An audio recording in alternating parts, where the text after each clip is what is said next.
Hello and happy Sabbath, brothers and sisters. I just want to extend a warm welcome to our live audience here today, as well as those of us who are with us online following this program and interacting with us via questions that they are sending. I just want to say welcome to all of you.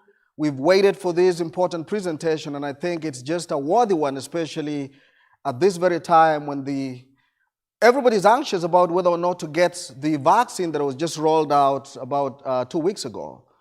And so I think we want to thank the Health Ministries Department for hosting this program. It's very timely, it's what we need, and I'm sure a lot of people out there are tuning in to be able to go through with us the dynamics of all these things that are changing in the presentation that Dr. Lau and Taida, along with BJ, and the rest of us who are chipping in with questions will be able to interact. At this point, I just want to have us begin with a word of prayer, and then I'll be able to say a few remarks before we play the video. Gracious, loving Father, what a wonderful Sabbath afternoon we have again today. We just want to thank you for your graciousness, Lord, to be able to not just be alive, but to actively participate in worshiping you and rejoicing even in the blessed salvation in Christ. And we thank you for that special call that you've extended to the whole world to embrace this freedom in Christ, that we will again become your children, empowered to be able to present the gospel and live it, that the whole world will be able to know you and embrace your love. And again, this afternoon, we just want to thank you that you have given us another chance to come together and be able to contemplate on some of these issues. We just want to invite the Holy Spirit of God to be in our midst, and more specifically with the speakers of today, that you will be able to inspire them to be able to share with us and help us be able to unpack some of the difficult areas pertaining to the COVID-19 vaccines. And so, Lord, we invite your presence to be even with those who are with us online, that by the end of these we will indeed say you've been with us, and we thank you. In Jesus' name we pray. Amen. Again, welcome, and I just want to mention to all of us here in the online audience that you can actually interact with us directly in this program by posting your questions online, and we have it on the screen. It's birminghamfast.com/healthqa. And so you can actually go ahead. We've received a bunch of questions already, and perhaps if you come across an idea that you think has not been covered, you can actually go ahead and text that to us right now, or just post it in that particular online link so we can be able to get it here, and we will surely be able to ask the question on your behalf to the presenters. Now, we have 3 parts to this program, and it's not going to last long, perhaps on average, maybe just an hour. Step number 1, or part number 1, is a video that has been recorded by one of our own church members here at Birmingham First SDA Church, BJ Harmon Cooley, who by profession is a nurse practitioner. He works at St. Vincent East Hospital, and he was gracious enough to be able to capture some of the experiences that nurses who are battling COVID-19 in the specific units at the hospital have to say about this. And then, of course, after that, we will be able to usher in a lecture by Dr. Lau Yang, and you will also be able to graciously take the questions that many of you have sent. And then we will go to the closing session where Dr. Taida, who, by the way, will remotely communicate with us from UAB Hospital directly. She's actually taking care of COVID-19 patients now as we speak. And she will be able to take some time to be able to give us some of her experiences as well in the course of the program. And after that, we will come to the conclusion of that.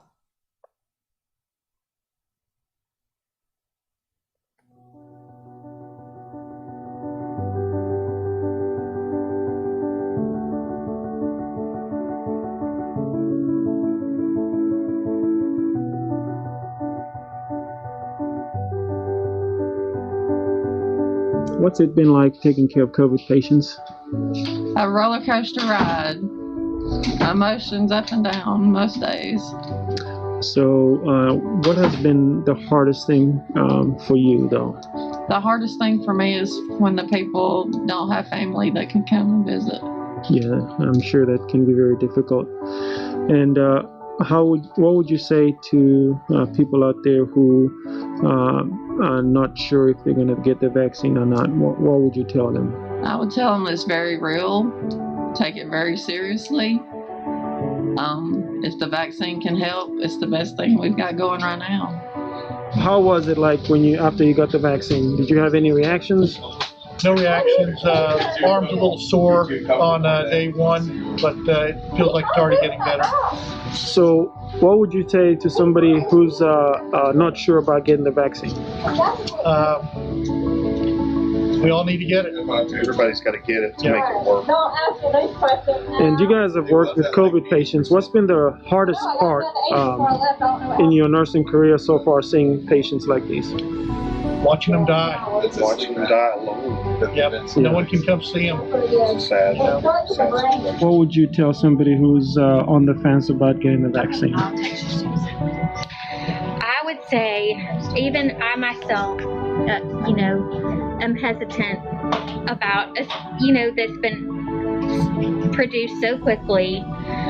It does make you a little bit nervous, but I would say the benefits far outweigh any risk. Mm-hmm. The risk of becoming ill and seriously ill and even dying of COVID, even if you are not personally at risk, mm-hmm. we all know somebody close to us mm-hmm. who is. And getting the vaccine could help prevent you from not just getting it, but spreading it. Yes. To somebody you love or somebody that somebody else loves. Yes. So I strongly encourage, if there is vaccine available, to get it. Yes. And that's my opinion as a human and as a nurse.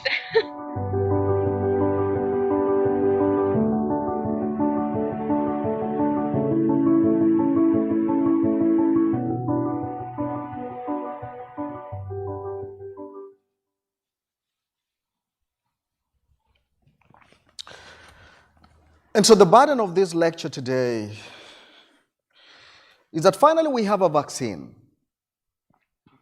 I was just checking, and about 348,000 Americans have died. And still, even as we speak today, we do not have a definitive treatment for COVID-19. And so, perhaps the only hope that we have right now is the vaccine. But a lot of people are so scared and terrified about this, and there are millions of questions from all corners of the world as to whether this is safe or not. And that is the reason why we have this presentation today. And therefore, I want to usher in Dr. Young to be able to take over in this session. I just want to give him a quick introduction. Young and Carmen is just right there.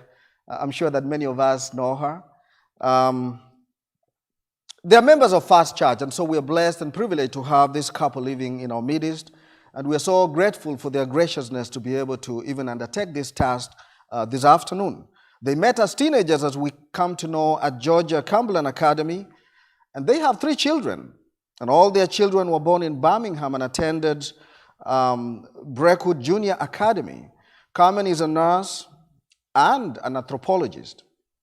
Their oldest son, Christopher, is a consultant and is married to Becky, who is a nurse manager at Mayo Clinic. Carissa is an internist who is currently in geriatric fellowship at University of North Carolina at Chapel Hill, while Sarah is a nurse at the pediatric ICU in Chattanooga. Healthcare, as you can tell, runs very deeply in this family. Young is a graduate of Southern Missionary College and Loma Linda University. He is currently a professor of pediatrics at UAB and is the chief of pediatric cardiology. It's not, by the way, the first time for us to have Dr. Young stand here to address some of the health issues. I remember sometime 2 years ago, again, he ran a lengthy series here among other providers as well, who we are lucky as a church to have. And so we want to thank you, Brother Young, for doing this again. And thank you, and may God bless you as you take over this session.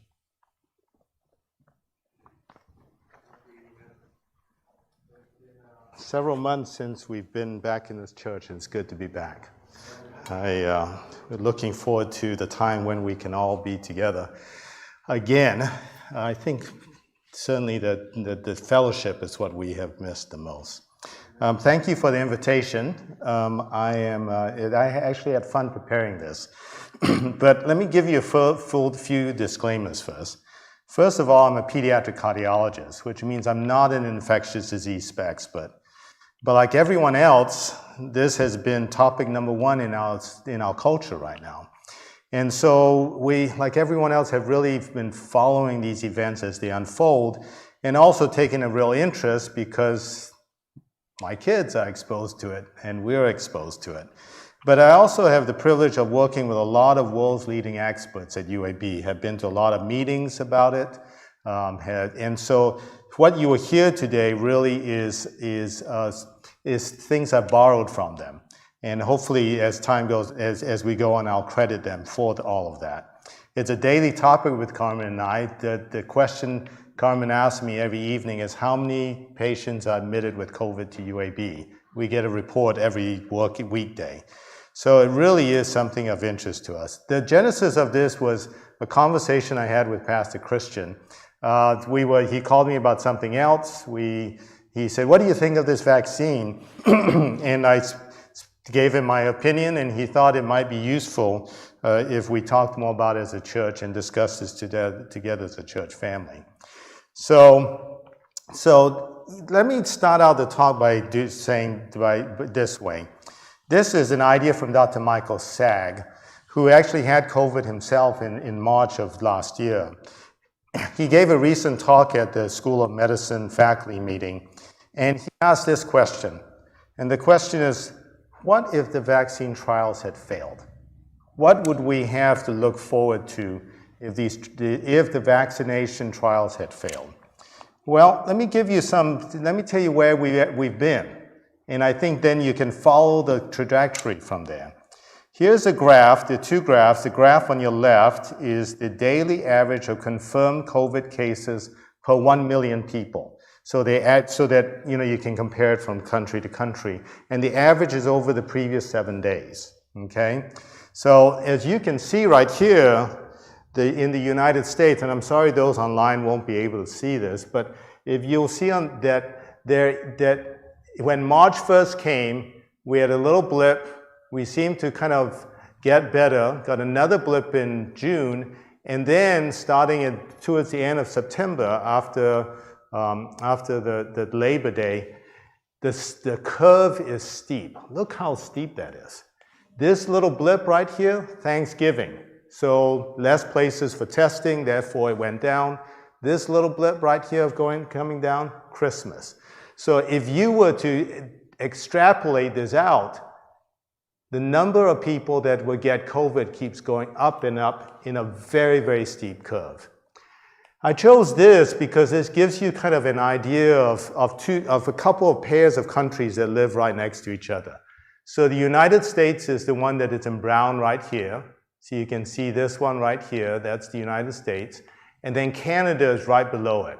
So our neighbor Canada is doing somewhat better, really considerably better than we are. Sweden got a lot of press early on because they didn't close down their society as much as Norway had. And initially, it really looked good. Look at Sweden. So this is the green right here. So this is Sweden. Boy, they're looking really, really good down here. But right about the time, end of September, early October, their curve is scary. Their curve is really like ours. And then, of course, I'm a native of Singapore. This is Singapore's hump right here in the end of March. My understanding is this really scared them. Look at where Singapore is now. So there are countries that seem to be doing pretty well with this, even without the vaccine. But this is still going on. How about deaths? Well, if you look at deaths, here's the United States. The number of deaths was certainly very high right in the beginning. It seemed to get better. We had a little blip in the summer. And then the curve went back up again. Now, I think this says that the number of deaths is definitely very, very high.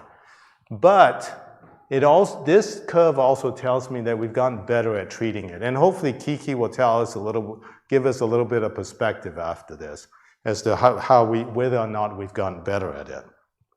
Again, this is the curves compared to the other countries. And you can see Canada, Norway, Singapore doing seem to be doing much better. How about closer to home, Alabama? So this is Alabama. The first graph right here is the daily tests. You can see it's really been fairly stable. The number of tests we're doing hasn't increased on average all that much. However, daily cases, boy, it's really gone up. That curve is steep. Number hospitalized, and I'll show you some numbers here in a minute. The number of people in the hospital with this has skyrocketed. And again, I think Kiki will tell us, or Dr. Tida will tell us more about this. And the number of deaths also has definitely gone up, and that curve is going up and up. So as of yesterday, we are number 11 in the country as far as the rate of new cases. We have yesterday we had 4,400 new cases here in the state of Alabama. We're number 3 in hospitalizations per capita, and the number of deaths are 53 in the state. Used to be 30s, 20s, 10s. Now we're at 53. UAB Hospital, the number that Carmen and I talk about every evening. Well, it was in the 50s and 60s. We saw it go up to the 80s and 90s. It went a little bit above 100, came back down into the 80s again. But look at what it was on the 27th, 260. And based on where the curve is, UAB is preparing to have 400 patients in the hospital. This hospital is about 1,000 beds. So 30–40% of their beds they think may be eventually occupied with COVID patients unless we get better at it. The ICUs where our sickest patients have gone, St. Vincent's at 106%, Coleman Regional 188% of capacity. UAB has remained in the mid-90s. That numbers has been pretty much the same. So how about a little bit of perspective? Let's kind of move back. Let's look historically. Well, here are the deaths from these 5 wars. Several of them, most of us were alive when it happened, probably maybe not the Korean War, but certainly the Gulf War, the Afghanistan War, the Iraqi War. The deaths, total deaths for that, 101,000. How about the bigger wars? World War I, 116,000 Americans. These are American deaths. World War II, 405,000. Civil War, 655,000. Pray we don't get to that. Because as Ina said, as of right now, we're at over 350,000 deaths. So more than all of those wars combined together, approaching more than World War I, approaching World War II. Our daily deaths are in the over 3,500. I think we've broken 4,000 on some days. And think about 9/11. 9/11, 2,996 people died. Think about everything that we did when that happened. And now the number of people dying from COVID is more per day, is more than what happened in 9/11. So before I go into sort of the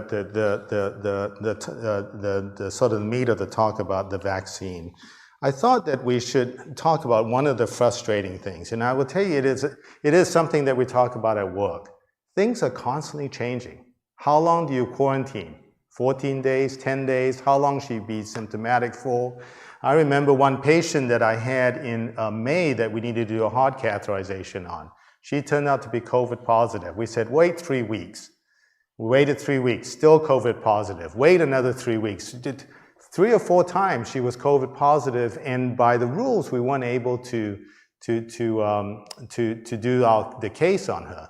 Well, about 2 or 3 weeks ago, the latest guidelines are, if you're COVID positive, 14 days later, we can do it regardless of the procedure, whether you're COVID positive or not. And so things are constantly changing, and I think that one of the things that can help with a frustration, which naturally occurs and we all feel, is really understanding what science is. So the thing about science, not sure why it's not going forward here. There we go. Science is a constant search for truth. Science, especially when it deals with the natural world, is very, very used to uncertainty. This is opposed to, Luke, your field of engineering or mathematics, where you can predict, you can control the environment, you can kind of predict and know what's going to happen and know that it's going to happen the same way over and over again. Not true in the natural world. There is this constant change. There's so much complexity.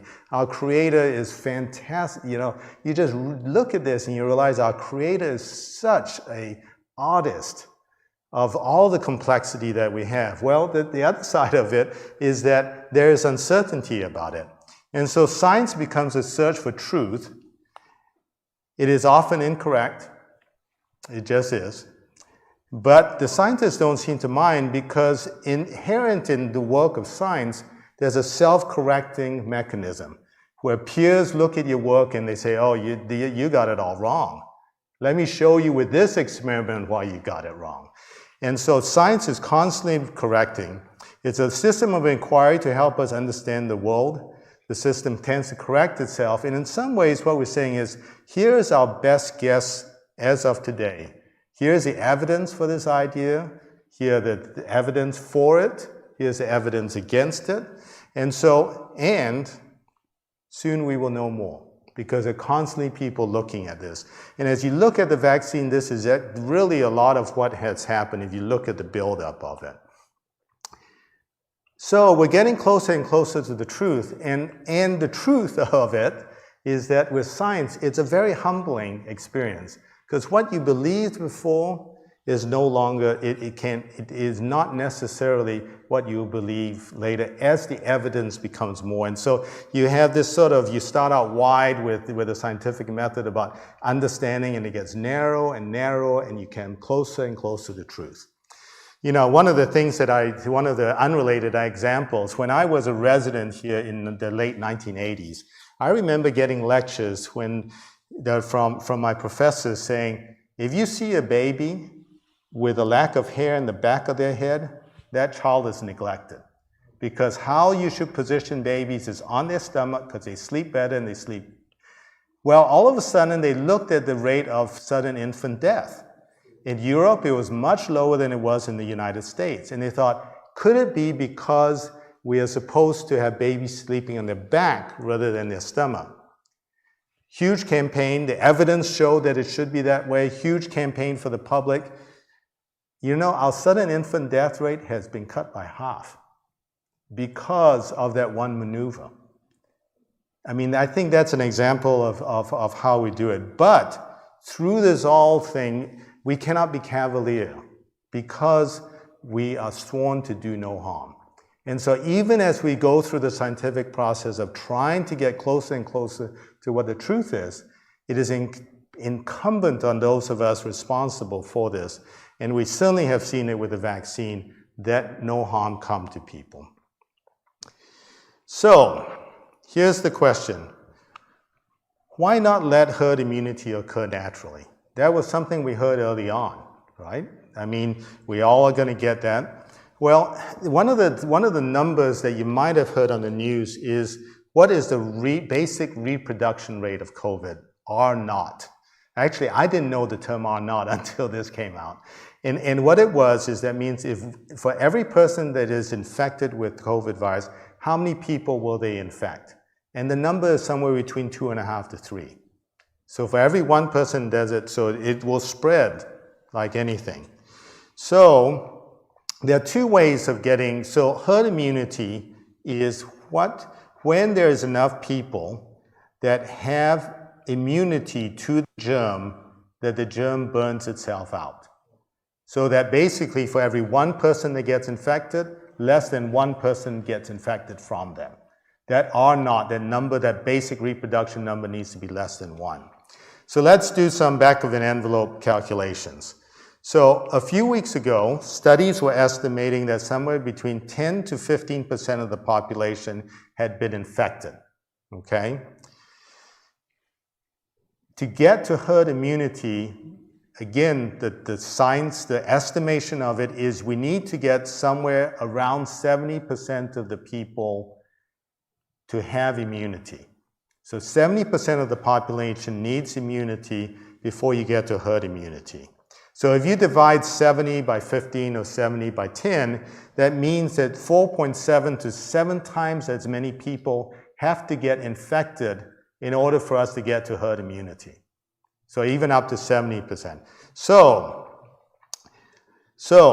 let's do some back of the envelope calculations here. What you have is 4.7 to 7 times more people need to get infected. We've had 300,000 deaths so far. So in order to get to herd immunity, we're going to have to accept between 1.4 and 2.1 million people dying. I said this, I don't remember where I heard this, but this to me put into stark reality. Herd immunity naturally means us being able to accept 1.4 to 2.1 million people dying. And that's just the United States. Forget that, and that's not even counting the rest of the world. Certainly we don't want this, right? Herd immunity to everyone, but everyone in this flock, in the herd, dead except for 2. So, vaccines. That's the other way of getting herd immunity. And so what we have now is something that has come up that is really quite amazing. What do vaccines do? Well, vaccines train your immune system to recognize a germ, tag it, and once it's tagged, your body's natural system kills that germ. So previous vaccinations that we've had up to this point have all been the germ that has been deactivated. So in other words, what has to happen is they actually have to grow the germ in culture and then modify the germ so it doesn't cause a major infection in you, weaken it significantly, or completely make it so that it's non-infectious. And so what has happened over the time is that it takes somewhere between 8 to 12 years to really develop a vaccine. Because of all the growing you have to do, and then you've got to modify it, then you've got to grow it again, and you've got to modify it, you've got to grow it again until you can get it to. Well, with the dawn of genetic technology, the question has come up to the vaccinologists, and there are plenty of them. Can we develop a new platform using the latest technology that can respond quickly to a pandemic? As you know, this is not the first pandemic we faced. Everyone knows about the flu of 1918. But so they knew another pandemic was more than likely to come, and the question was, can we harness what we know about genetics to help to do this? And so, can we shorten the time? In fact, Dr. Fauci wrote an article just 2 years ago that said, we think with the new technology, we might be able to shorten the time of vaccine development from 10 to 12 years down to maybe 2 or 3 years. That was his hope. That's as everything worked well. So one concept that really showed a lot of promise are these genetic-based vaccines. There are 2 different types of vaccines. There's a protein vaccine-based vaccines, which is what we've had, and now these genetic-based vaccines. So, and the question in this is, what if instead of the whole germ, could we find a part of the germ that would trigger the immune system of the body? Just part of it. And that part of it not actually infect the body. So that was the hope that we could do that. So what they ended up finding was that there was this spike protein. Now we've all seen pictures of the COVID virus here. And each of these little red things that poke out is called a spike protein. And the job of the spike protein is to fuse with our body cell and make it so that it sort of almost puts a puncture in it so that the virus can go into our cells and invade it. That's the purpose of the spike protein. And so the question is, what if we could figure out what the spike protein was, and would that be good enough to trigger the body to make an immune, to be able to fight against the virus? And so what they went looking for, and they've spent years trying to look for how can you get to that protein? Dr. Gottfried, who is a vaccinologist at UAB, said it's like asking this question. If I went to Pastor Christian and I said, what kind of car do you drive? And he showed me his car, what kind of brand of car do you drive? If he showed me his car keys, I could tell you the brand of it, right? If he showed me the hood of his car and nothing else, I'm not going to be able to figure out what brand it is. And so the quest was to find the car keys, the thing that could tell you what the virus was so that the body could recognize it. And so the spike protein is like presenting the virus presenting the car keys to the body so that it can recognize what it is. So let's go through this slide. I wondered if I should do this, but let me see if we can kind of explain how a vaccine works. So this picture right here is that of a virus. So this is the virus, these are the spike proteins, and this little squiggly stuff in the round circle is the genome. This is the genetic material that tells the virus how it should exist. The red part, right here where the arrow is, of this genetic code is what codes the spike protein. And so what the scientists have done is they have isolated just this part of the genetic code. The only part of the genetic code in the vaccine that is now the two that are approved is the genetic code that tells the body how to make the spike protein. Nothing else, just the spike protein, not the whole virus, just the spike protein.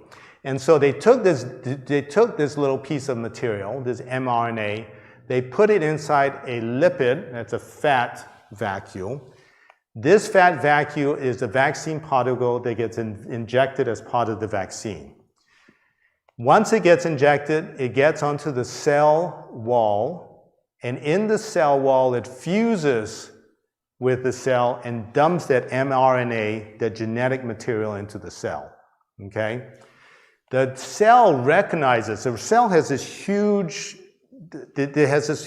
machinery to deal with these mRNAs. This is how it functions. This is how our body makes what it makes. It takes the mRNA, those are the instructions, and from there, the ribosomes, which is that thing right here, make the protein, okay?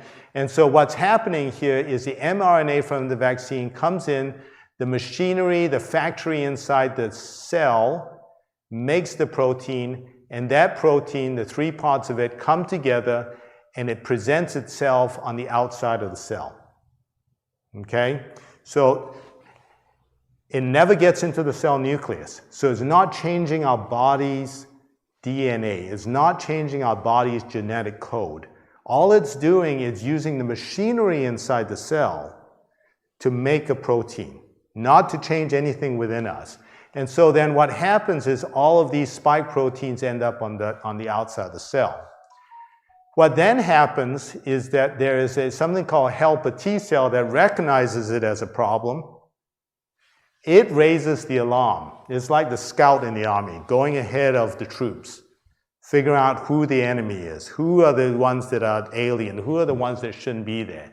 It then activates a whole bunch of stuff, and one of the things it activates is something called the B cell.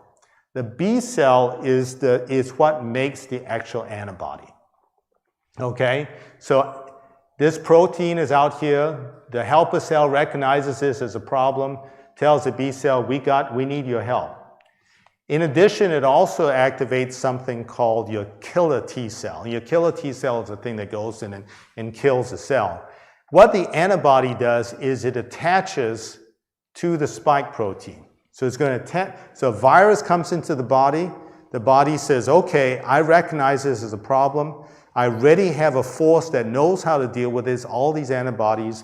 These antibodies attach to the spike protein, and when these antibodies attach to the spike protein, they cannot attach to the cell. In other words, remember the spike protein is the thing that punctures the cell to give it a passageway for the virus to go in. Well, if you block the spike protein, it doesn't have a way of getting into the cell. So that's how the vaccine works.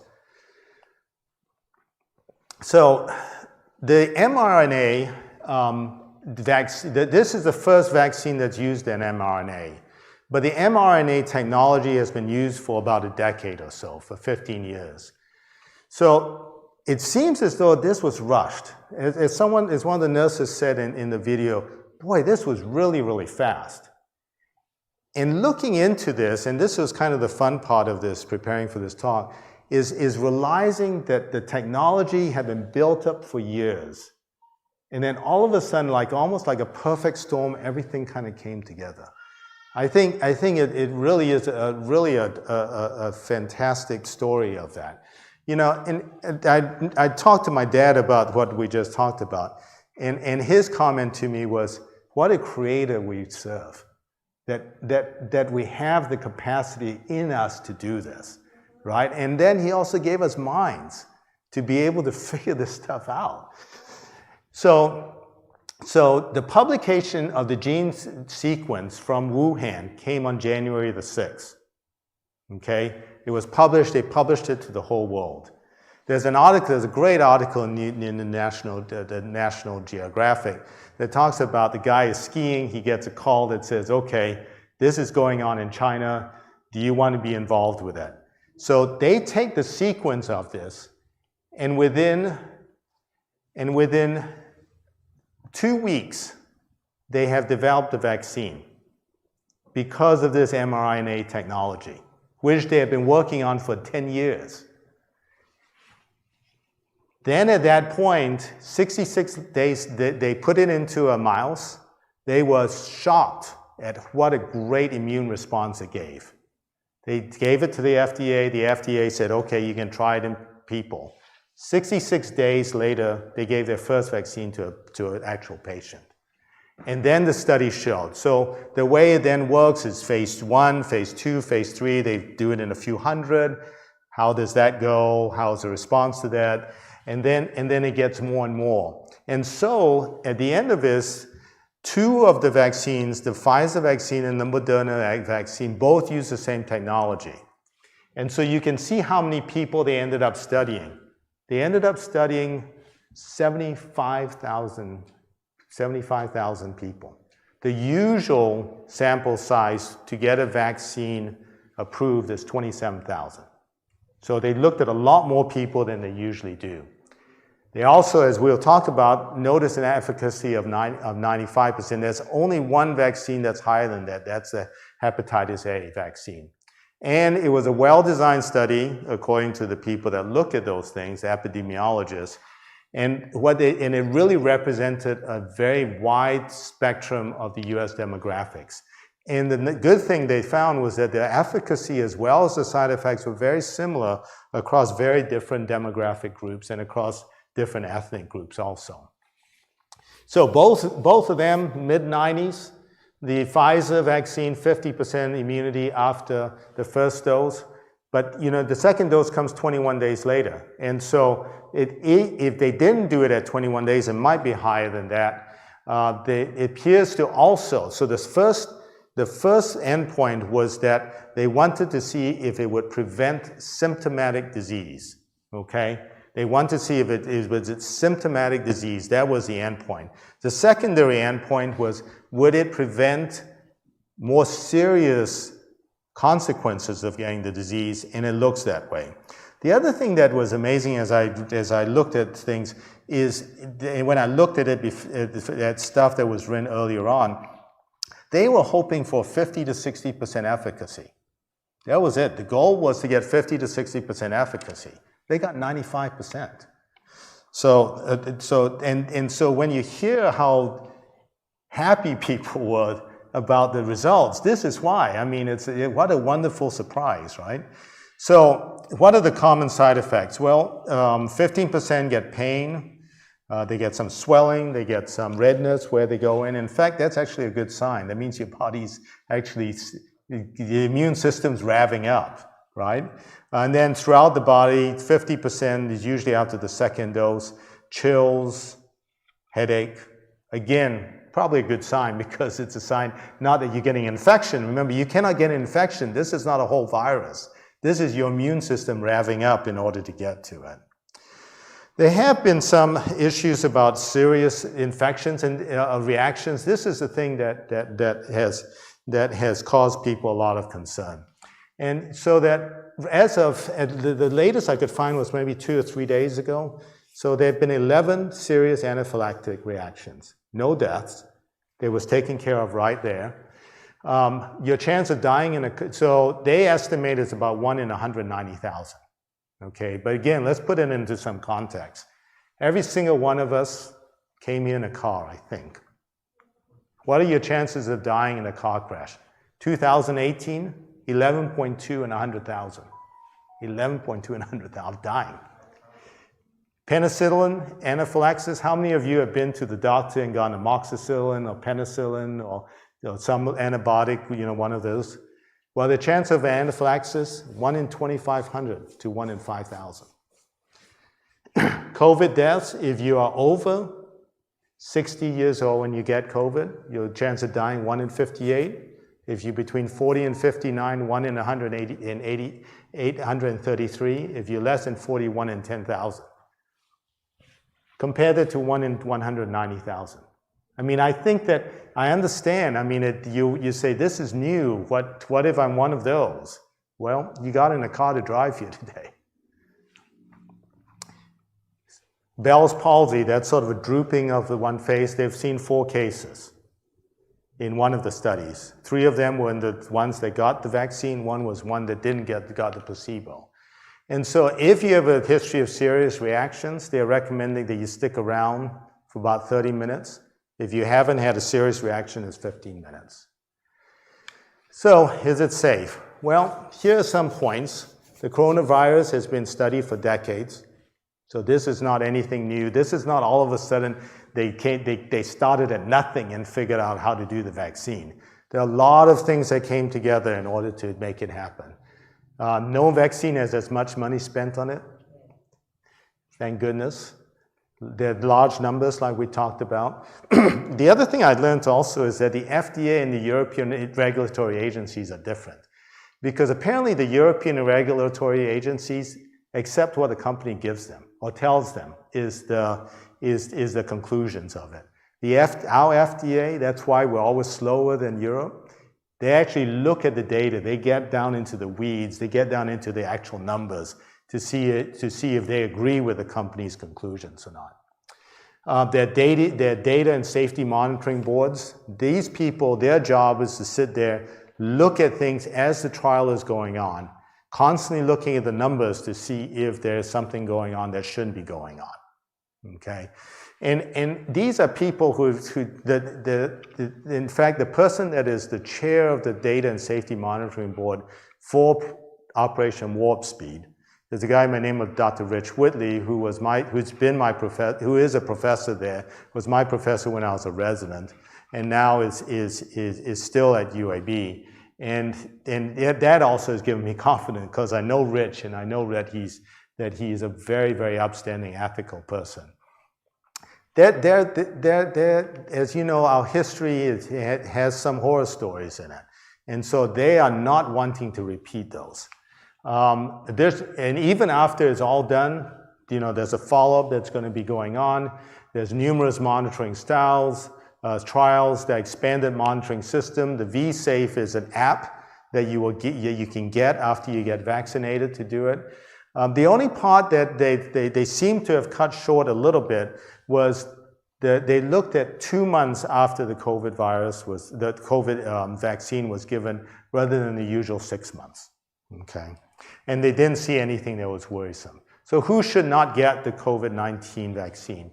Well, for the 2 that we have right now, a known history of severe allergic reaction to any component of the vaccine, and these are the 2 substances that they think are the major problems if you get an anaphylactic reaction. Okay, how about mutation? We've heard about the mutation of the UK virus that happened in the UK. We've heard that there have been a couple of cases now in Colorado. What about that? Well, so far, the mutations have been such that it hasn't changed the spike protein enough to make it, they believe, to make the vaccine ineffective. So they think it's going to be just as effective because the mutations that have occurred in the spike protein have not been substantial. The other thing about it, again, how we created, fantastic, is that the antibodies that are made are not just one type of antibody. Every time your body makes antibodies, they kind of make a range of it. So that if there's any sort of mutation that's close to it, there are antibodies that can deal with that also. So again, we really are truly amazingly made. So how about the myths? How about what we read on the internet? Well, we talked about the first one. Dangerous shortcuts were taken by regulatory agencies as well as companies. I don't think so. I mean, I know some of the people like Dr. Whitley who are involved in this. I don't think they would stand for it. They went through some nightmares in the past. They don't want to relive those. I mean, and you know, we definitely don't want to cause harm. Induce cancer, there isn't a good hypothesis. There's not a good route to do this. Remember the mRNA, it's only mRNA, goes into the cell. mRNA is destroyed soon after it gives instructions. That's how the cell works. For any mRNA that it gets, it destroys it soon after it comes in. It can cause infertility. Again, no evidence of that. But with science, none of these questions are kind of out of bounds, right? With science, we should be looking at this. We should be investigating it. We should be looking at things like that. You don't need to wear a mask after. Well, the problem that here is what we don't know, and I'll cover this, and you'll see it in the unknowns also, is that what we know is a vaccine is quite effective against causing symptomatic disease. We don't know if a patient gets infected still with COVID. So if you've been vaccinated, you come in contact with someone with COVID-19, you get a bunch of virus that comes through your nose, your mouth, your ears. What we don't know is even if you're not symptomatic, will you still have that virus in your nose? And if you become infected with it, will you be infectious? Can you spread to someone else? And that's what we don't know. We'll know that, again, you know, this is our best guess at this point. We will know more soon, especially with millions of people getting vaccinated. I really think that this is something, these are questions that are going to be answered.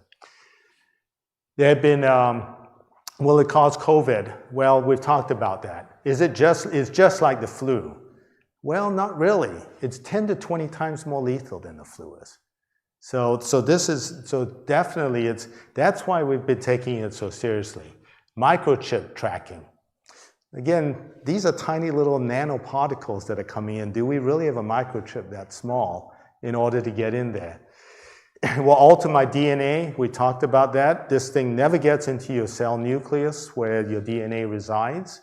It was developed using fetal tissue. You see, this is one of the beauties of this thing, is that it doesn't require any biological material to make this vaccine. It's completely synthesized in the lab, which means that they can ramp up the number by a tremendous amount. If the virus mutates, they can change the mRNA to match the new one, and again ramp it up.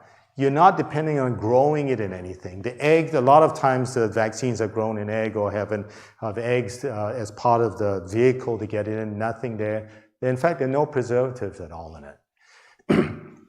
The other thing I would warn you about is that this is what happened in Korea.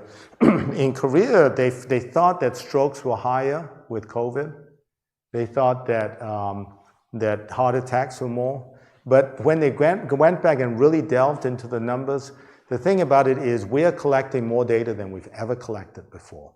We're looking at data much more closely than we ever have before. So how long will so here are the unknowns. We don't know how long immunity will last. So far, they think it's at least 6 months, okay? And they're hoping a lot longer than that, but they don't know for sure. Hopefully it's like the tetanus at least, lasts 11 years. Mumps and measles can last for 200 years. The flu vaccine, at least 6 months, okay? So hopefully it's at least that much. They think it probably is more. We talked about, will the vaccine work even as the virus changes? Well, We think this first change, we're going to be okay.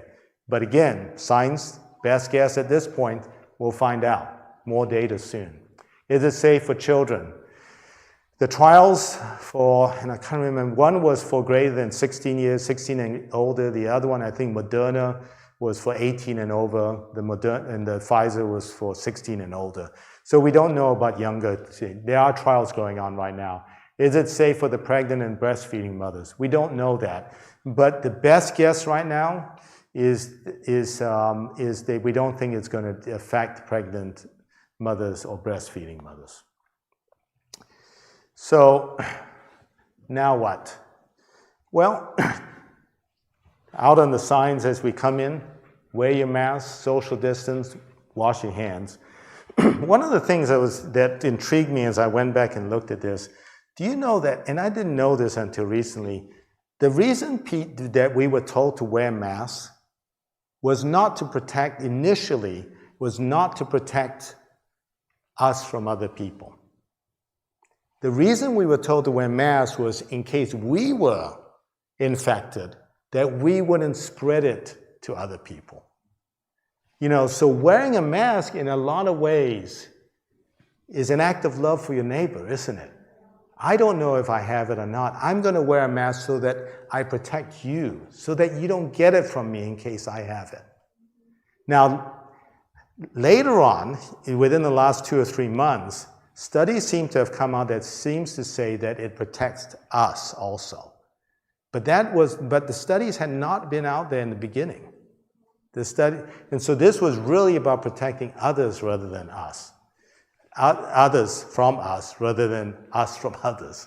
So keeps it, 6 feet apart. The thought is if you're within 6 feet of someone for more than 15 minutes, somewhere I read, and I tried to chase this down, I couldn't figure out where.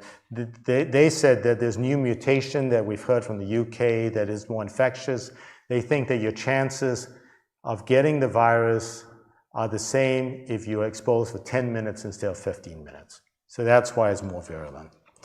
When will it be available to everyone? The rollout, unfortunately, has been disappointingly slow. They're still hoping by March or April that the general public will be able to have access to it also. So, and then what's in the future? Well, they're thinking that by March, there will be 100 million vaccines manufactured by Pfizer and Moderna. February or March, they think that the Johnson & Johnson and Janssen vaccine will become approved. And then there's Novavax and there's AstraZeneca. So we've got a number of vaccines still in the back. I think the one that they're really hopeful about is AstraZeneca for the rest of the world because you don't have to handle it with kid gloves. You don't need the minus 70 degrees Celsius freezers or a regular freezer. So the question, I guess, is, is this a vaccine that I would get? My daughter Sarah got it. My other daughter Carissa's going to get it as soon as she can. And I just learned yesterday that I have an appointment to get it tomorrow. So I do want to get it. I guess I would end off with this. I am, again, not an infectious disease specialist. And if there are questions that come up that I don't know the answer for, email me. I have access to people that do know or know that they don't know. And I'll be happy to answer anything. Ines? All right, before we go to the Q&A, I would like to check with Chris if, by way of communication with UAB, whether Dr. Tyler is available. If yes, we can split the session of Q&A or kind of defer until we finish with Dr. Tyler. Otherwise, if she's not available because we were told she might be busy with patients, then we will have the Q&A to continue. Chris, do we have any update on that, sir? Yes, Dr. Tyler should be on and hearing us. It looks like she still has her mic muted at the moment, but I will be glad to go ahead and do the introduction while... She just unmuted. Oh.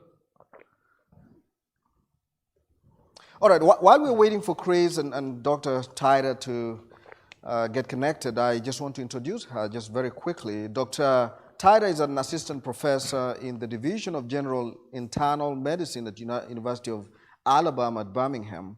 She was born and raised in Tampa, Florida, received her Bachelor's of Science in Biology from Oakwood University, Huntsville, Alabama.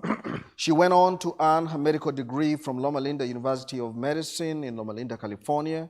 She completed her residency and chief residency at UAB, Tinsley Harrison Internal Medicine Residency Program, followed by a year of service as a chief medical resident. Her main clinical duties include working as a hospitalist, where she treats many COVID-19 patients, both with residents on the general medicine teaching services and independently. If Dr. Tyra is available, please go ahead and take over.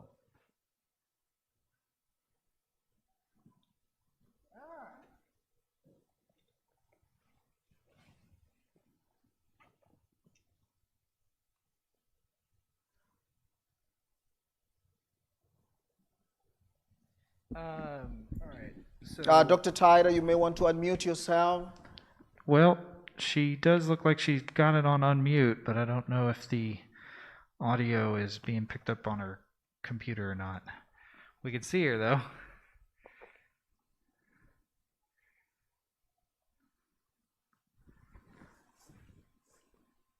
Nope, didn't hear you still. I can't control that.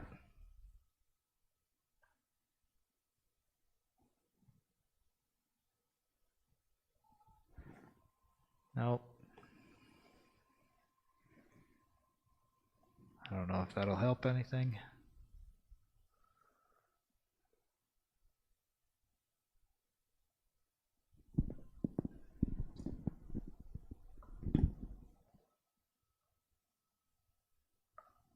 All right, we'll give you 1 second. Sorry.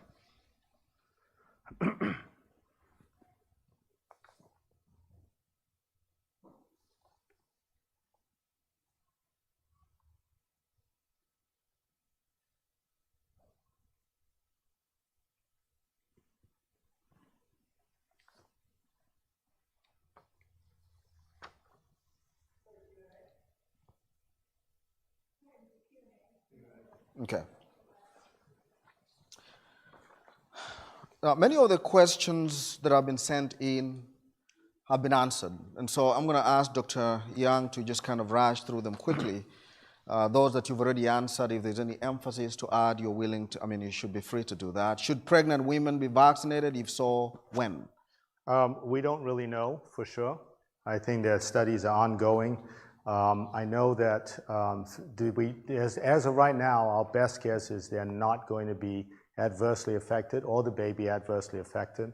What we do know is that if the mother gets COVID during the pregnancy, that there's a much higher rate of premature births. And so that definitely is a concern going forward. It has become very much the recommendation of an individual OB doctor, some of whom have said, yes, you should go ahead and get it, and some who have said, let's wait for a little while. So hopefully we'll know more in a few weeks. And I think the CDC is saying that if a woman asks for it, then that should be offered. Yes. Question number 2, if a woman is breastfeeding, is there a concern about transmission to the infant through the breast milk? We don't think so, but we don't know. At least as of right now, I don't think that study is inconclusive. And here's another question, number 3. If a person has COVID and has the antigens, why should they get the vaccine? So I think that part of it really has to do with your body's immune response to it. And right now, some of the studies seem to have shown that your body's immune system actually reacts more strongly, and therefore you're more prepared for the infection if you get vaccinated than if you get it naturally. So that the vaccine seems to protect you more against COVID infection later on. So as you know, the question has been that no one that has gone reinfected so far before 90 days after the disease. Okay, so one of the questions has been, when should they be vaccinated if you've had an episode of COVID-19? And the recommendations as of right now are after 90 days. Because they think by that time your system has sort of calmed down and is ready to accept it. It's the same thing if you receive the infusions, that they think you should wait at least 90 days before. The plasma or the Yeah, the antibodies, plasma right? antibodies, yeah. Good. Next question, and you've already answered two more that I hadn't read. What underlying medical conditions might exclude one receiving the vaccine? It's sort of amazing. Right now, they really don't have anyone that they think that should be excluded, including those who are immune compromised, HIV. so HIV or chemotherapy. They think that those patients need to be watched closely, but on the other hand, they don't feel as though it's a contraindication right now. And the next question is relevant to, perhaps related to that, what about long haulers? If they are still struggling with recovering from their health conditions, should they get vaccinated? I think so, because the thing is, there have been cases of people getting reinfected. And so the thought about why there's so much damage to the organs is not so much from the vaccine as it is from the body's response to the virus. No, it's not so much from the virus, but rather the body's response to that virus. All the inflammation that comes up to try and fight the infection seems to be the main issue here. So, does getting vaccinated mean I can quit wearing a mask? Well, I think we kind of talked about that, because hopefully we will. Hopefully we'll know more in the not too distant future as to whether that's true or not, whether we are just asymptomatic, whether we can get infected, and if we do get infected, are we infectious? Again, with millions of people getting the vaccine, hopefully we'll have that answer soon. Can I get the COVID vaccine at the same time I get my flu shot? They are recommending that you don't. They're recommending at least 14 days between. And I think that part of the reason for that is they would like to make it fairly clean. If you have a side effect from it, and if you took both at the same time, the question is, which was the problem? Because we're dealing with a relatively new vaccine, it'll be better if we make it cleaner so that they're not at the same time. What if I'm traveling after I get vaccinated? Will a pre-travel COVID test be positive because of the vaccine? I don't know that answer, and I'm not sure that we do. I imagine there are people that have collected that data. Again, we don't know, and we will know soon, I'm sure. What symptoms would be considered adverse events, and what should be reported, and who should I report to?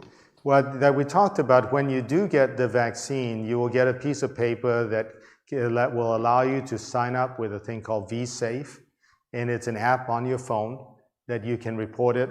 I have not actually seen it. I'm hoping that tomorrow, after getting my vaccine, I can sign up for it and figure out, what is it that what is involved in that. And I'm sure there'll be clear instructions for that.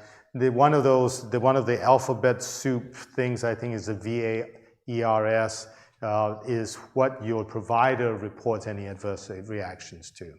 And there's a real heightened awareness that we need to know this, because again, we don't want to do harm. The question is, we need to know on the outset who are the ones at risk for adverse effects and who are not. So. And as far as reporting, we do that to the administering organization, right? Yes, to the administering, and the vSafe, you will go directly to the CDC. Okay. So, what's the difference between the Pfizer and Moderna vaccines? They both use the same technology. The way that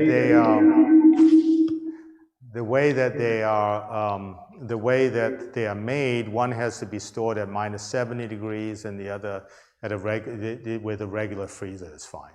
So Moderna is the one that can be stored in warmer temperatures. In warmer temperatures, the Pfizer, and so Moderna, they're thinking, is going to be the vaccine right now that can go to rural areas. And so the vaccine that was sent to UAB was the Pfizer, because UAB has these very, very cold storage freezers. Now, additional questions that have come. One, I think you've already addressed. There was a question about, is it true that some people have died or have had face paralysis or have become quadriplegic from the vaccine? And I think you alluded to that. Yeah. I have chronic asthma and have had pneumonia and the flu in the past. My husband has high blood pressure and is pre-diabetic. Is there any concern with COVID vaccine side effects and the prescription medication that we already take? We don't think so. I think the science so far is that there isn't, and that, and your risk of it, if you were to get the disease, I think is probably higher right now than the risk of getting the vaccine. And the next one I think has already been answered, but just for the sake of the audience recognizing that, what are the medical ingredients of the vaccine and what does each of the ingredients do?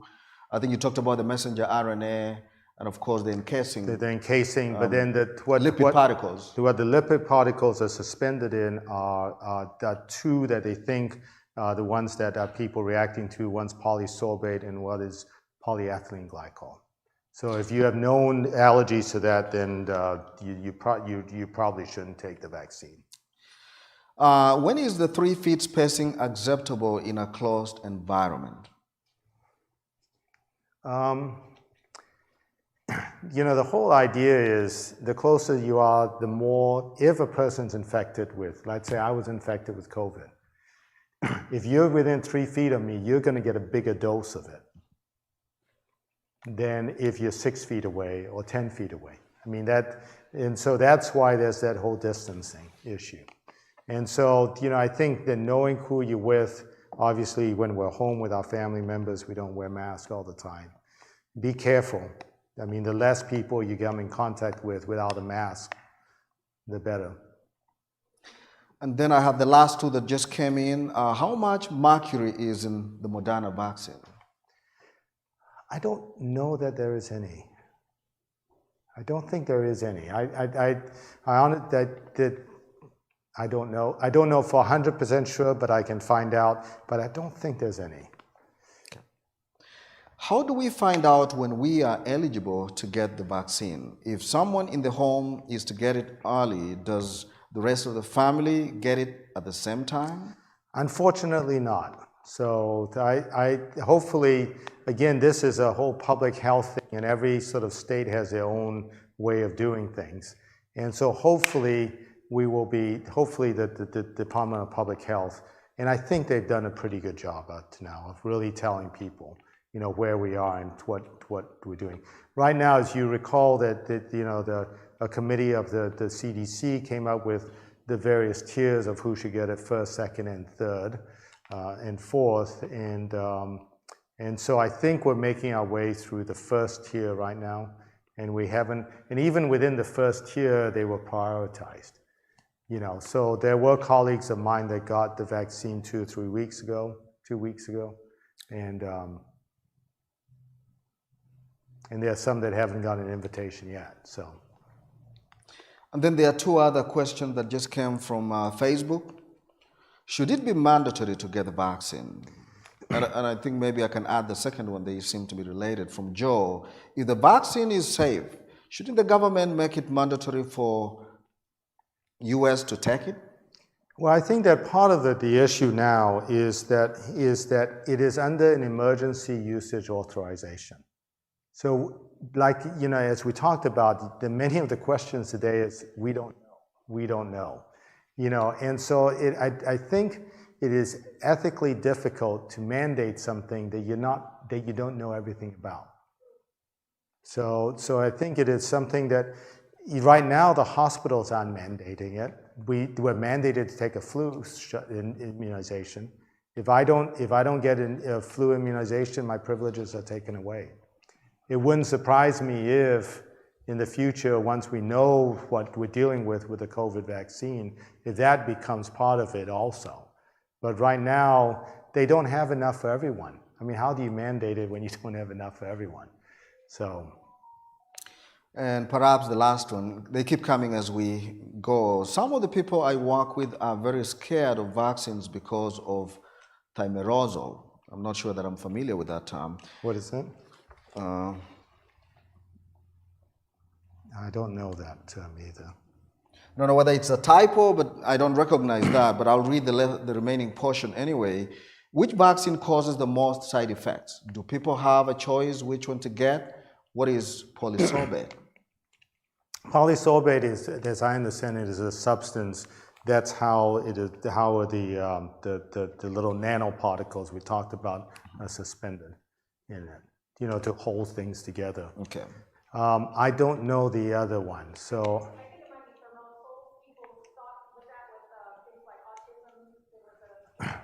Yeah. You know, I think as of right now, and I'm not a vaccinologist, so this is something that it was, like I said, was fun for me to go through. But I think, again, you go back to what science is. If the hypothesis is that these cause autism and other issues like this, what do the studies show? And if you say, well, I'm not sure I believe the study, that skepticism might be valid, it might not be valid. I mean, this is a constant search for truth. And so so as things change, don't think that people don't know what they're talking about. This is inherent in science. This is, that we make a hypothesis, we go for it, and then we find out, well, maybe that wasn't quite right, slightly tangential to that. Don't let that discourage you. Keep looking, keep searching. This is, as Seventh-day Adventists, this is part of our DNA. This is part of our legacy, right? Our church came out because our church fathers searched and mothers searched for the truth. You look at our church, we are still, in some ways, we're still learning more and more about our God. And I think when we get to heaven, we will still learn more and more about our God. We'll learn more about His nature. We'll learn about His creative power. This is part of who we are as human beings. This is why our lives aren't boring. This is how we were created. So looking at the evidence, that's how, if you look at a lot of, like my father who came into the church in the 1950s, he looked at the evidence and thought, Adventism is where I want to be. For those of us who stay in the church, we look at the evidence and we say, this is where we believe God's work is. This is not that much different. We just like we hear all kinds of other ways of looking at things, this is the same with science. There are other people that believe other things. Let's look at the evidence. Let's examine it. Let's be very careful about who we trust. You think about our great controversy. This is the great controversy. This is why there was a fall, because Adam and Eve believed the serpent without a lot of good evidence. Think about what he said to them. So, I just received one question. Realistically, how long would it take to reach 70% vaccination or 90-day post-infection recovery to achieve herd immunity? And how long does that number, sorry, my phone kind of, need to hold to eradicate the virus? I think all those are questions that we don't know the answer to. And hopefully, we're hoping by a year we'll be there. But, we'll see. If the virus stays the same, does it mutate? We pray it doesn't mutate. Thank you. You're welcome. Maybe before we give our closing remarks, I just want to check with Chris again if Dr. Tida is available now.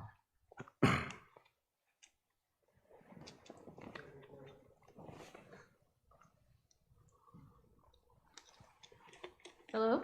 Can you guys hear me okay? Yes. All right. Good morning, or good afternoon, and happy Sabbath.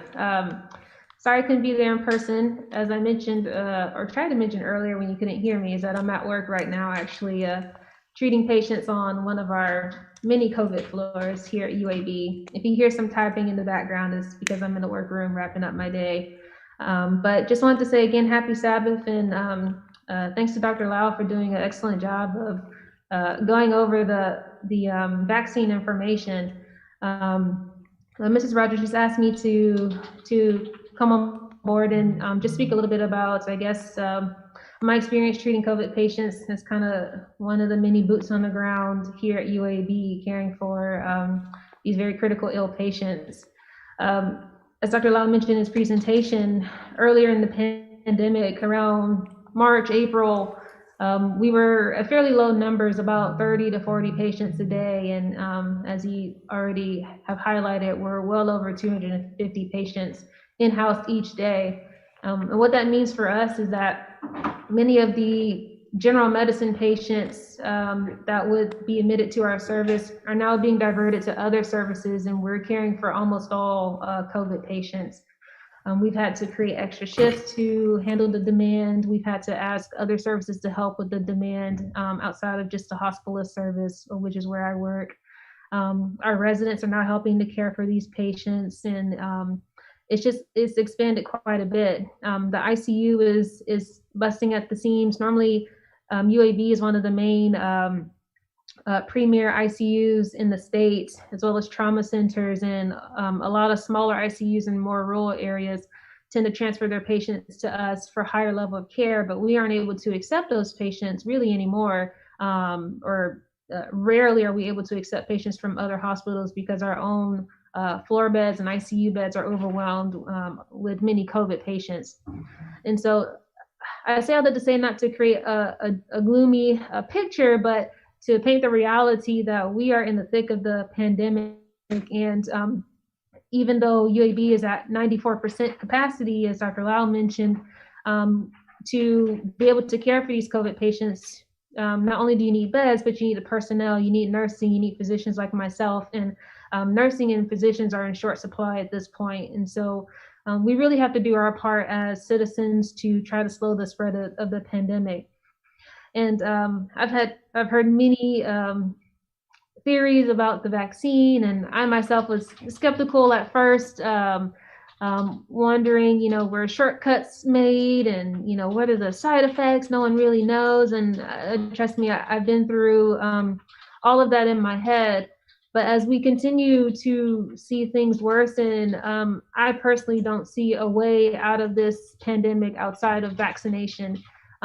Once again, as Dr. Lau already mentioned, to get natural immunity, we're talking about another 750 more deaths minimum. And that's just not acceptable. Having personally experienced death by COVID and having been at bedside to pronounce patients who have passed away from COVID and having to console their families, it's just an emotional burden that is unnecessary. So I really hope that you guys do your part, day in and day out, mask wearing, social distancing, don't let up, don't give up, don't get tired, don't get weary, and well-doing of doing your part to try to slow down the spread. And when your turn comes for vaccination, I really encourage you all to get it. I got my first dose a couple weeks ago, and the only side effect I had was a little pain at the site. That went away in 2 days, and so far I've been very good after that. And I have my second dose coming up in the first week of January. Once I got the email, I told them, I can do it anywhere, anytime you tell me, because I want to see the end to this pandemic, and I hope you all do as well. So we got to keep each other in prayer. We got to trust science and trust what the science that the Lord has provided many experts to bring to the table in creating this vaccine. And I pray that you guys all stay encouraged. I can hear you guys. If you have any questions, I'm happy to take some. But all right, do we have any questions from the audience? I can try to communicate them if the mic is not catching from wherever you are. Any questions for Dr. Tyder?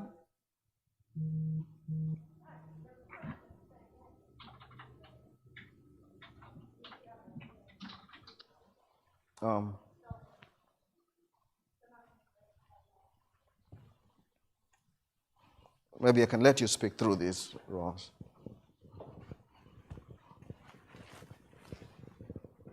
This was actually a question that came in just a minute ago. Someone asked the question, how long after getting vaccinated can someone safely have surgery if that is needed? Will getting it help advance being able to schedule a surgery? Does anyone know? That's a good question. I don't know if Dr. Lau wants to take a stab at it. From my understanding, there's no recommended time period from vaccination to having surgery. I think the main idea is that most people do not have a significant reaction to the vaccine, but if you do, you might want to wait a little bit of time before you schedule something like a surgery. At this time, there are no recommendations that I know of that guide surgeons or guides any procedures related to vaccine, meaning, if you get a vaccine, then we can schedule your surgery procedure after that. There may be something that comes down the pipeline, but I don't see that happening because, as Dr. Lau mentioned, no one really knows if you can still be an asymptomatic carrier even after completing the 2 vaccine dose series. And so I don't anticipate there being any strict recommendations related to procedures and vaccine use. Dr. Tyler, I have a question. Once someone is admitted to the ICU with coronavirus, about what percentage of patients do you see discharge rather than die? And once someone is put on a ventilator, about what percent of people recover?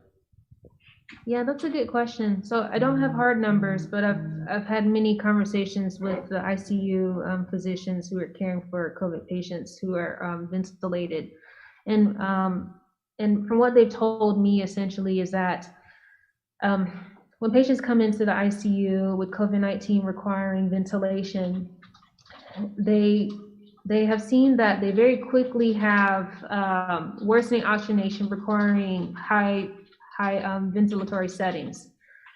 Within a week's time, those who are more likely to do well tend to have a decrease in their vent settings. For example, if they're requiring 100% of oxygen, they can typically come down to 50 or 60% of oxygen. And then they tend to hang around that point for another 2+ weeks. And so getting them off the vent, or weaning them off the vent, as we say, is the most difficult part. Now, for patients who tend to not do well, they tend to have that same peak of high oxygen requirements or high vent settings, and then they don't see that coming down off the vent to kind of low settings. They just remain high, and those are the patients that they found typically don't do well, and they aren't going to reach they haven't reached a point where they can likely recover from it. And that's when they tend to have more goals of care conversations with families. The percentage of how many patients don't do well in that respect versus how many patients tend to do a little bit better, I don't have those numbers. I will say the older you are and the more comorbidities you are, I know this has been said throughout many times throughout the pandemic, but it's very true. The older you are and the more comorbidities or more medical history you have, the higher the chance is that you may have a difficult time recovering from the COVID virus if you were to contract it and need ICU care. I know you don't have numbers, but just a rough idea. Do most people get better, or do most people die? I have no idea.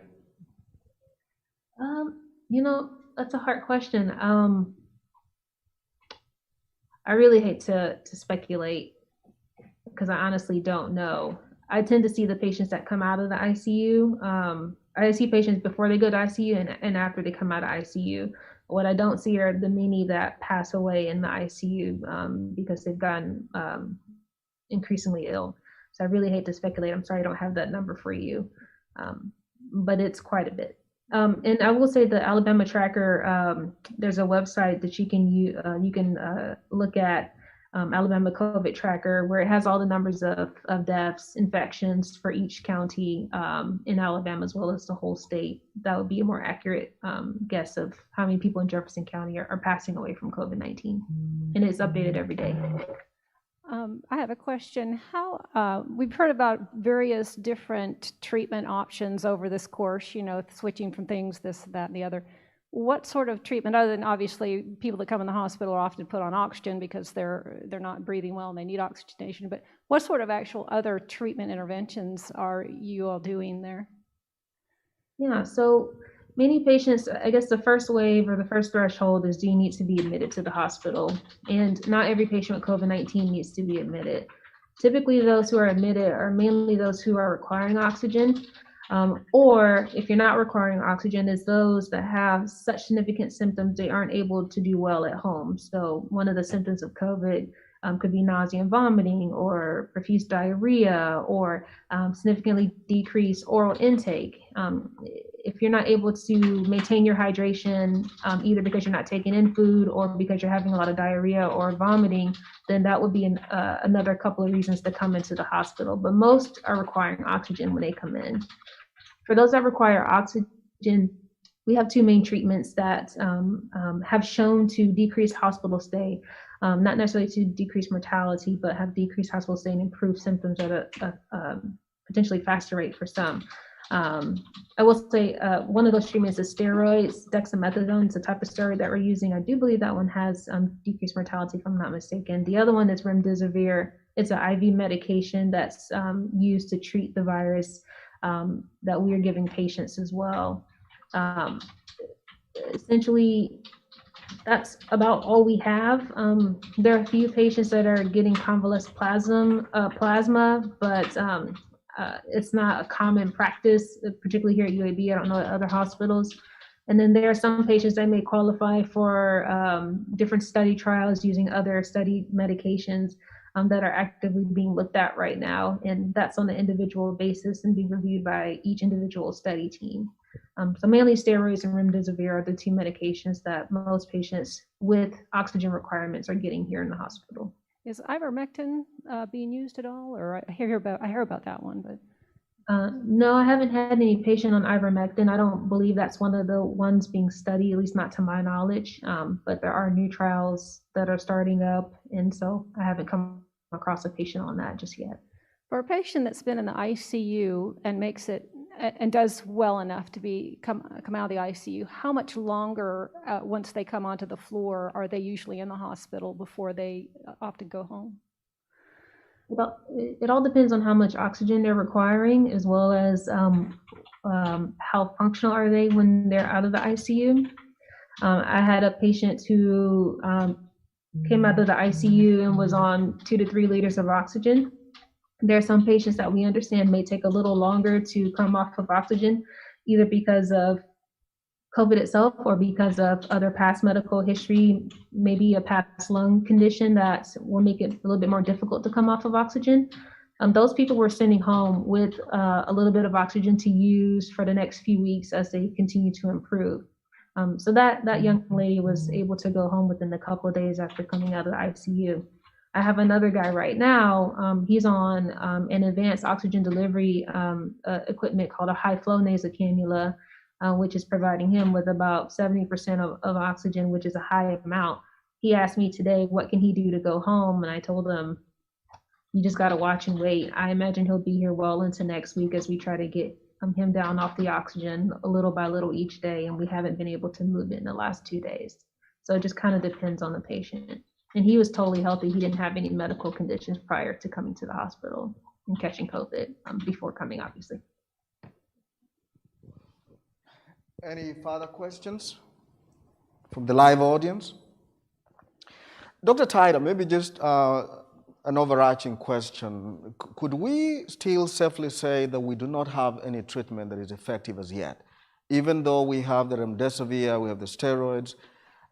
Because people are still dying in spite of being there. Of course, we have many that, or some that recover from that, others don't, which again speaks to how effective that is. I guess it's important to know so that as we even begin the campaign of asking everybody to consider getting a vaccine, I guess it's important to know whether we have some degree of effectiveness or we still can be able to say that the medications that we have, the best so far, are still not effective. Yeah, I think that's the fair statement. I think for some, they work well, and for those who are probably unlikely to have a severe course, the medications, at least the studies have shown, for those with kind of mild to moderate symptoms, or I guess moderate symptoms, tend to do the best with the medications we have. For those who are severely ill, particularly those in ICU, there are many cases that we want the medications to be more effective than they are, and we're still seeing people pass away. So as I said, at the beginning, I don't see a way out of the pandemic outside of vaccination. to me, to go on like this is to play a little bit of Russian roulette, meaning, if you catch the virus, you really don't know if you're going to do well, have mild symptoms, or if you're going to become severely ill. And so I think the best thing we can do to protect ourselves and protect our families is to become vaccinated, so that we can hopefully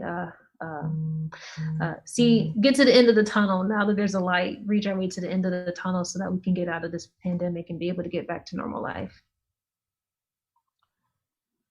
Thank you, Dr. Tida. I think we seem to be satisfied. I think we have covered quite some ground, and I think we have some clarifications on some areas of doubt that perhaps the live audience and those following online may have had. I just want to thank Dr. Tida for, in spite of the busy schedule that she has been able to chip in. I'm sure she's waited longer to get the systems, complications in communication worked out. We may have taken much of your time, but we're sorry for that. But thank you so much for coming in. I think Pastor has something. Oh. And I'm hoping that Dr. Tida still has the time. Let me locate that. Question from Facebook. Do we know what the long-term effect of having COVID? So yes and no. We are learning as we go. We do know that some people tend to have a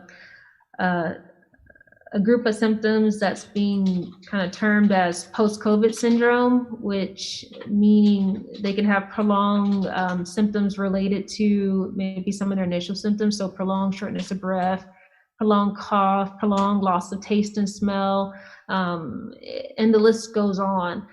We know that some patients can have altered mental status that's prolonged after COVID. There are a lot of different things, and as more people get infected, we're learning more each day.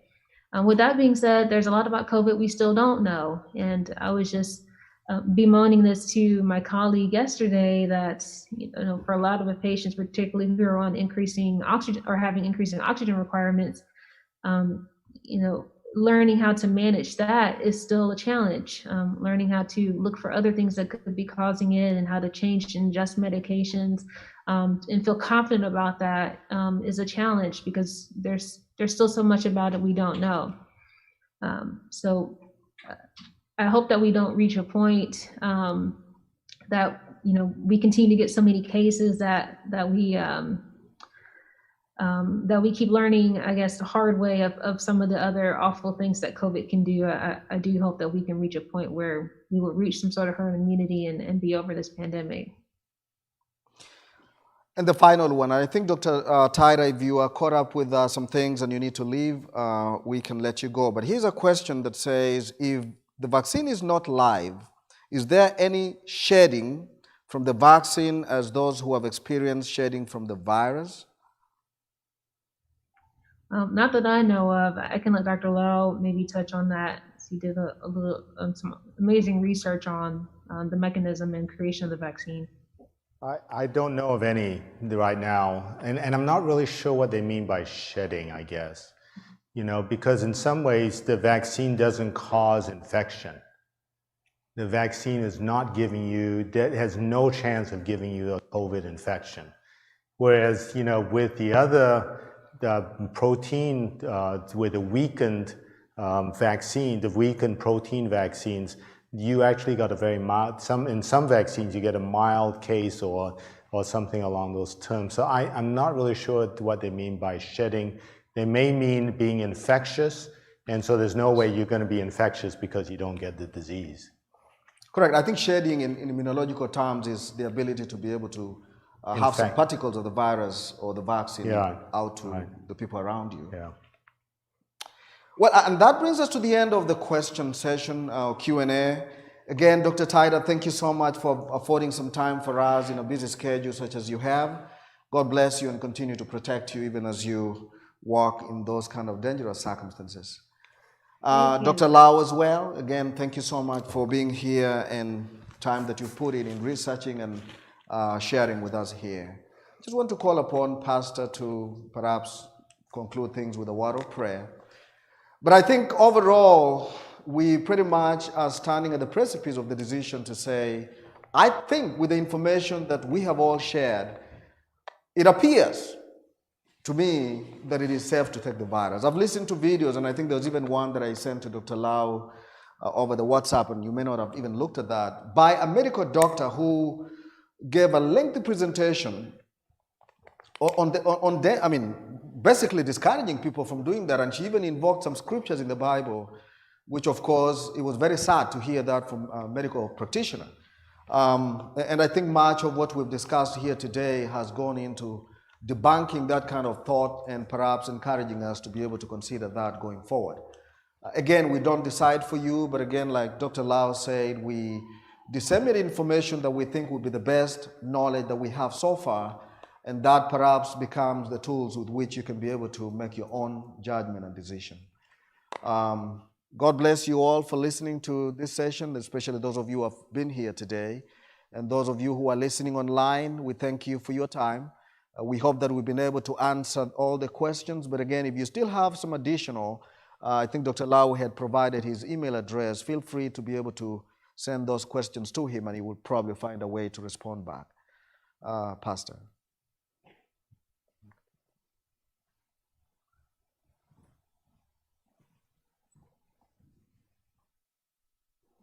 I'd like to say thank you again to Dr. Lau and Dr. Titer for sharing all that they did with us concerning this topic. And there are quite a few people who are watching online, actually a lot more than are here in person. I guess they're being safe and protecting themselves from exposure, and that's a good thing. And I certainly would like to say, Dr. Lau and Dr. Titer, who is gone now, I had a lot of my questions answered during this presentation. I feel a lot better informed. And I believe a lot of you feel that way also. Again, we're not encouraging people one way or another, whether you should be vaccinated or not.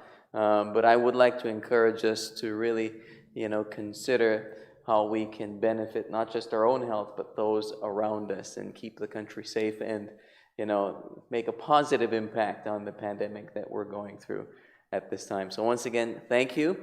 Thank you to our Health Ministries Department, Rose and Enos and all the other members of the department for putting this together at actually warp speed, if you will. It was really put together very, very quickly, and it was all very effective, and the Lord blessed what we did today. So let's bow our heads for prayer as we conclude.